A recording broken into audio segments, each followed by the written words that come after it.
সময় বা টিউবওয়েল থেকে যাওয়ার সময় বা পুকুর থেকে ওঠার সময় এবার এসে পাও গোড়ালি পর্যন্ত ধোবেন। তাইলে ওযু প্লাস গোসল একসাথে হয়ে গেল। কথা কি বুঝাতে পারছি?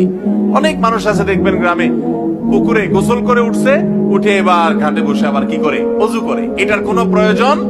ওযু গোসল একসাথে হয়ে যায়। এভাবে যদি গোসল করেন ফরজ গোসল, তাহলে ওই ফরজ গোসল এভাবে করার কারণে একটা সুন্নাত জিন্দা করার সওয়াব হবে। কারণ হাদিসে এভাবে গোসল করতে বলা হয়েছে। কথা কি বুঝাতে পারছি?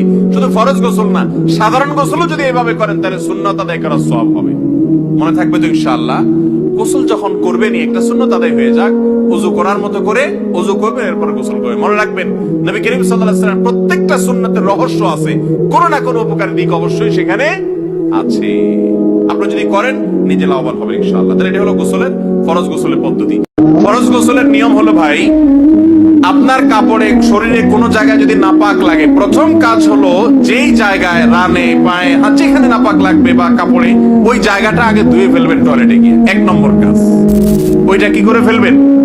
নাপাকের জায়গাটা টেপে ধরে বা টিউবওয়েলের পানিতে ধরে বা পানি ঢেলে ওইটা আগে ডলে ধুয়ে ফেলবেন। ওইটা ধোয়া শেষ, এবার দুই হাতের কবজি 3 বার পর্যন্ত ধুবেন, তারপরে 3 বার কুলি নাকে পানি দিবেন, এরপরে মুখ ধোবেন ওযু করার মতো, তারপরে হাত ধোবেন কনুই পর্যন্ত, তারপরে মাথা মাসে করবেন, এরপরে পাও ধোবেন না।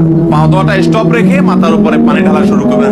আপনার ইয়েতে নিলে শাওয়ারে আপনি ঝর্ণার নিচে মাথা দিয়ে গোসল করবেন, কাঁধে মাথায় পানি দিয়ে পুরো শরীরে ডলে গোসল করবেন। গোসল শেষ, সাবান টাবান দিয়ে সবকিছু শেষ, টয়লেট থেকে বের হওয়ার